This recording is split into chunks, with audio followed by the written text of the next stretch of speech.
현대사의 3단원, 현대의 경제, 사회, 그리고 문화까지 해당되는 내용들, 자, 암기 내용들을 한번 보도록 하겠습니다. 1번입니다. 1946년에 시행된 정책인데 이때라면은 미군 정식이죠. 자, 미군 정식이는 광복 이후 정부 수립 전까지 지속됐었던 시기.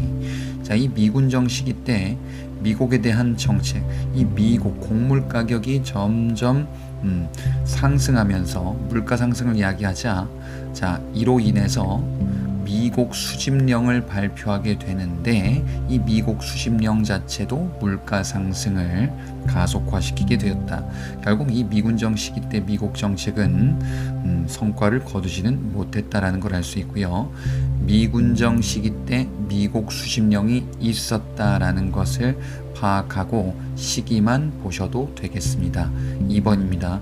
마찬가지로 미군 정시기 때 토지를 관리하기 위한 여러 가지의 정책을 시행하게 되는데, 자, 이 농민들을 위한 정책이다라고 하여 소작료를 제한하는 정책도 미군 정시기에 했었어요.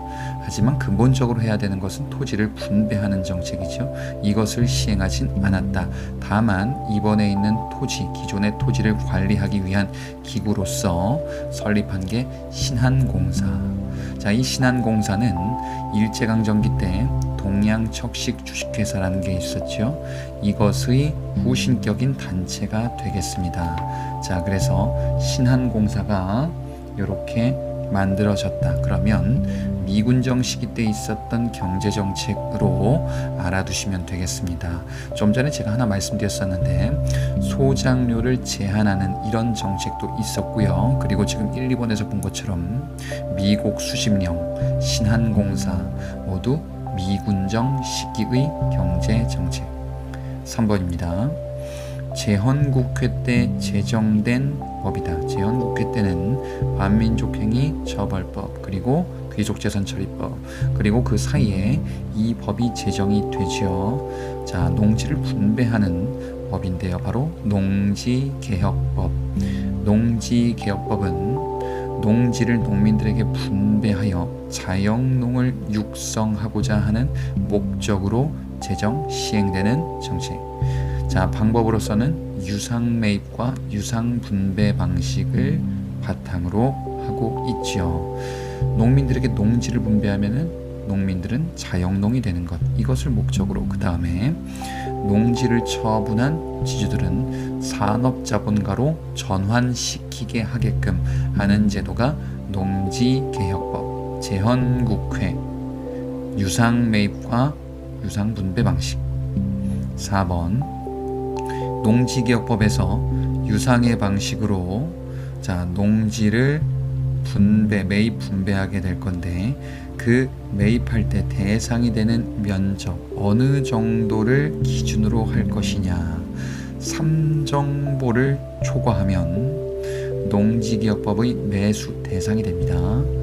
그리고요, 매수의 가격이다 라고 한다면 생산물 기준 150% 이것을 기준으로 매입하고 분배하게 되죠. 3정보 150% 농지개혁법이 되겠습니다. 5번 문제. 1950년대 미국은 무상 원조를 단행하게 되는데요. 미국의 무상 원조는 잉여 생산물, 자국에서 남는 이런 여러 농산물들을 우리에게 지원하는 형태로 이루어지게 되는데요. 자, 그것이 밀가루, 면화, 설탕이 되겠죠. 이로 인해서 발전한 산업, 삼백산업이 되겠습니다. 삼백산업은 미국의 무상 원조, 밀가루, 면화, 설탕, 주로 1950년대. 이는 소비재 산업이다라고도 이야기를 하네요. 밀가루, 면화, 설탕을 가지고 제분, 그리고 면방직, 제당공업 이런 것들을 발전시키게 되니 그것이 삼백산업. 6번 1960년대와 70년대에 개발 발전시킨 우리의 산업이다. 경제개발 5개년 계획의 일환으로 1960년대에는요 경공업, 1970년대에는 중화학공업. 자, 그래서 1960년대는 박정희 정부의 유신체제 이전으로 파악해 주시면 되겠죠. 자, 1, 2차 경제개발 5개년 계획 시기 경공업, 70년대 유신체제 이후 3, 4차 경제개발 5개년 계획 중화학공업.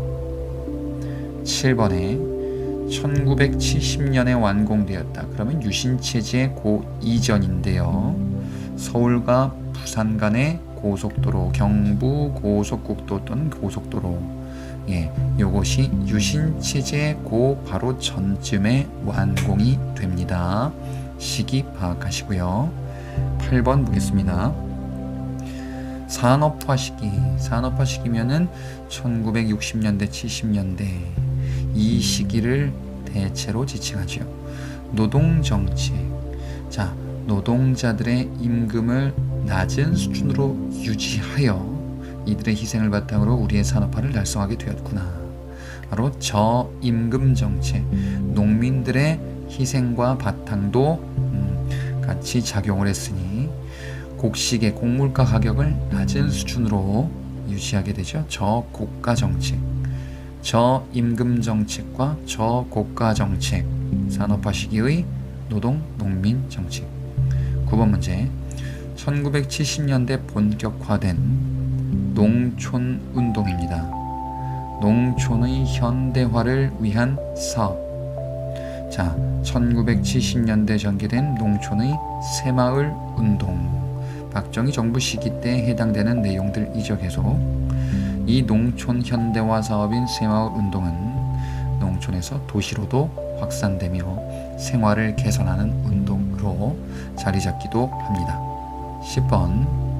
장면 정부 때 수립됐으나 시행되지 못하고 박정희 정부 때 본격화된 앞서 언급한 경제개발 5개년 계획. 경제개발 5개년 계획 박정희 정부 때 본격적으로 실시됩니다. 그래서 60년대 1, 2차 경공업, 70년대 3, 4차 중화공업 이렇게 나누어서 살펴봤습니다.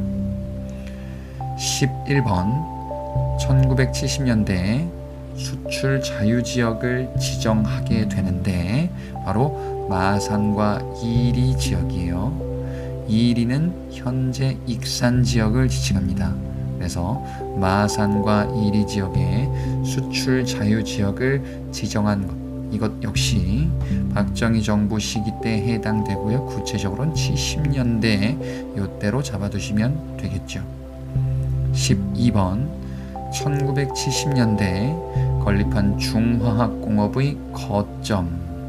70년대 건립한 중화학공업, 70년대는 중화학공업을 주로 발전시키게 되는데 조선공업, 제철공업 이런 중화학공업을 발전시키죠. 그 지역이 어디인지 울산 조선소, 포항의 제철소. 자, 여기다 경상도 일대네요.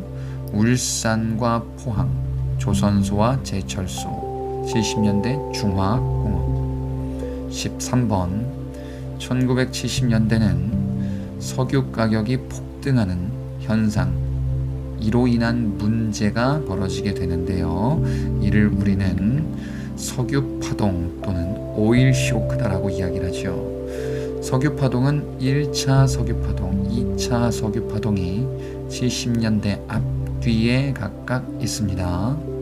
당시 1차 때 중동 진출로 이를 극복하려는 노력을 전개하기도 했었다. 그래서 70년대 석유 파동 또는 오일 쇼크의 위기. 14번 유신체제 시기에 해당하는데 수출 100억 달러 목표를 달성하게 됩니다. 바로 수출 100억 달러, 유신체제 1970년대 수출 100억 달러 또는 100억 불 달성이 있었다. 유신체제 70년대 수출 100억 달러 중화학공업 시기에 해당하지요. 시기를 파악해야 됩니다. 15번 1980년대 들어 석유 가격이 떨어지게 되고 저유가, 금리도 낮고 환율도 유리하게 저금리와 저달러, 그래서 최대 경제 호황을 달성하게 되니 1980년대 삼저호황이라고 하지요. 이 시기는 전두환 정부 후반기, 노태우 정부 초반기쯤에 해당합니다. 대체로 전두환 정부 뒤쪽 정도로 알아두시면 되겠다. 1980년대 삼저호황. 16번 1990년대 냉전이 해체 완화되면서 자유무역의 원칙이라는 것이 전 세계에 확산되게 됩니다. 이렇게 확립된 원칙, 그리고 우루과이 라운드에서 협정이 타결되게 되는데요. 이 원칙에 의한 협정, 우루과이 라운드죠. 우루과이 라운드는요, 내용인즉슨 자유무역 1990년대로 접어드는 시점, 김영삼 정부로 접어드는 시점입니다. 17번과 18번이 김영삼 정부 시기 때 자유무역과 관련한 그 경제 국제기구들입니다. 17번 자유무역을 추구하는 국제기구 조직인데요. 바로 세계무역기구 WTO, 김영삼 정부 때 자유무역 세계 조직. 18번 선진국 중심의 경제발전기구인데요. 경제협력 개발기구 OECD라고 하죠. 김영삼 정부 시기 때 우리가 OECD에 가입하게 됩니다. 그래서 경제 자유무역에 나름 대처하고자 했으나 제대로 이루어지지 못했다. 19번입니다. 1997년 김영삼 정부 때 발생한 경제위기, IMF에 구제금융을 요청하네요. IMF 외환위기, 외환 즉 달러가 부족해서 생긴 경제 대혼란, IMF 외환위기죠. 자, 이를 극복하기 위한 대책들이 나오게 되는데요. 20번입니다. 자, 범국민적 운동으로서 금모으기 운동이 전개되죠. IMF 외환위기, 주로 김대중 정부 시기 때 이러한 대책들이 확산됩니다. IMF 외환위기 극복 금모으기 운동. 21번 IMF 외환위기를 극복하기 위한 대책으로 정부 차원의 조직이 있었으니 김대중 정부 때의 정책으로 보시면 되겠다. 21번에 그래서 노사정위원회, IMF 외환위기 극복 노사정위원회, 김대중 정부. 22번 노무현 정부 들어서 본격적으로 추진한다. 자, 김대중 정부 때 IMF 외환위기를 극복하고 노무현 정부 시기 들어 이제 자유무역에 본격 적극 대처하게 되니 국가 간 자유무역 협정, 바로 FTA가 되겠죠. 자유무역 협정 FTA. 자유무역 협정 FTA는 최초 칠레와 FTA를 체결한 것이 시작입니다. 칠레와 FTA 자유무역 협정 노무현 정부. 23번 1960년대 70년대라면은 산업화 시기인데 이때 산업화 정책을 추진하면서 쌀이 부족해지네요. 이를 해결하기 위한 정책이 있었다. 박정희 정부 때겠죠. 혼분식 장려 정책, 장려 운동이다. 혼분식, 밀가루도 많이 먹자, 밀 소비를 촉진하면서 쌀 부족 현상을 해결하고자 했었죠. 혼분식 장려 운동, 박정희 정부 때 쌀 부족 해결 정책. 24번 1970년대 초 쌀의 자급이 가능하게 한 새로운 품종을 개발하네요. 바로 통일벼, 통일벼, 쌀 자급 벼의 품종. 25번 자, 7대 대통령 선거 그 바로 전해 1970년에 발생하게 됐는데 7대 대통령 선거는 박정희와 김대중이 붙었던 선거죠. 그 바로 전에 전태일, 자 바로 전태일 분신 사건이 벌어졌다. 전태일 분신 사건, 유신체제 이전, 그리고 대통령 선거, 7대 대통령 선거고 바로 전이다. 그래서 이때는 유신체제가 아직 아니에요. 전태일 분신 사건. 전태일이 노동운동하면서 노동자의 처우에 대해 항의하며 분신했었던 사건이었었죠. 박정희 정부 때. 26번 노동 조건 개선을 위해 설립된 국제기구인데요. 우리나라는 노태우 정부 시기 때 가입합니다. 바로 국제노동기구, 약칭 ILO라고 합니다. 노태우 정부 때 국제노동기구 가입. 27번 노동자들이 중심이 된 조직인데요. 김대중 정부 시기 때 합법화된 조직입니다. 바로 전국민주노동조합 총연맹, 줄여서 민주노총이라고도 하죠. 민주노총 김대중 정부 시기 때 합법화. 28번 교직원 중심의 조직, 마찬가지로 김대중 정부 시기 때 합법화된 전국 교직원 노동조합, 줄여서 전교조라고도 하죠. 민주노총과 전교조는 김대중 정부 시기 때 합법화됩니다. 29번 정부 주도 연금 지급 제도. 연금 제도입니다. 정부가 주도해서 만든 바로 국민연금 제도입니다. 국민연금 제도는 전두환 정부 말기 때 도입됩니다. 노태우 정부 출범 직전에 해당되는데 그 시기쯤으로 대략 정도만 잡고 가셔도 됩니다. 국민연금 제도. 30번 정부 주도 의료보험제도. 노태우 정부 시기 때 도입된 국민의료보험제도, 국민의료보험제도, 그리고 좀 전에 봤었던 국민연금제도, 각종 사회복지 정책이죠.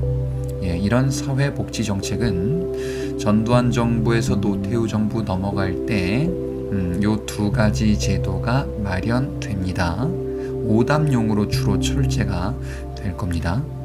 31번 김대중 정부 시기의 복지 정책인데요. 최저 생활을 보장하기 위한 정부 차원의 지원제도, 기초생활보장법.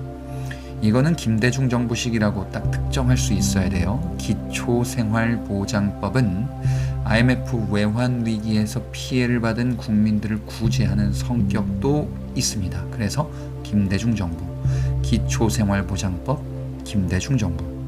32번 초등, 중등, 고등학교의 학제 미군정 시기 때 근간이 마련되니 몇 년씩인가? 6년, 3년, 3년, 633 학제가 미군정 시기 때 최초로 도입되고 이후에 쭉 이어졌죠. 33번 초등교육을 의무화하는 이승만 정부 때 국민학교, 당시는 국민학교였었죠. 국민학교 의무교육. 이승만 정부 때 국민학교 의무교육. 그리고 박정희 정부 3공화국 시기, 즉 유신체제 전에 중학교 무시험 제도가 채택이 된다. 이승만 때 국민학교 의무교육, 박정희 3공화국 때 중학교 무시험 제도. 34번 1968년 마찬가지로 유신체제 전인데요. 반공교육정책을 이제 명문화하게 되는데, 박정희 정부 때는 김신조 무장공비 일당이 침입했었던 청와대 습격 사건이 있었다. 그로 인한 반공정책이 향토 예비군 정책과 이것입니다. 바로 국민교육헌장을 제정했다. 국민교육헌장은 유신체제 이전 박정희 정부 때 반공정책. 35번 박정희 유신체제 때 고등교육 정책으로 고교 평준화 정책이 유신체제. 이후 전두환 정부 시기 때는요, 대학교 졸업 정원 제도. 그래서 고등학교 및 대학교 제도로 각각 단계별로 보시면 되겠습니다. 36번입니다. 1954년 즉 6.25 전쟁 끝난 직후인데요. 전쟁 이후에 여성의 사회 진출 모습을 반영하는 당시의 사회 모습을 반영하는 소설 자유부인, 전쟁 후 여성들의 사회활동 자유부인. 37번 전두환 정부 때 시행된 언론 통제 정책, 정부가 언론들에게 지침을 내리네요. 보도 지침이 되겠습니다. 전두환 정부 때 보도 지침. 자, 이렇게 현대사 경제사회 문화편을 마무리했습니다. 저는 다음 강에서 뵙겠습니다. 수고하셨습니다.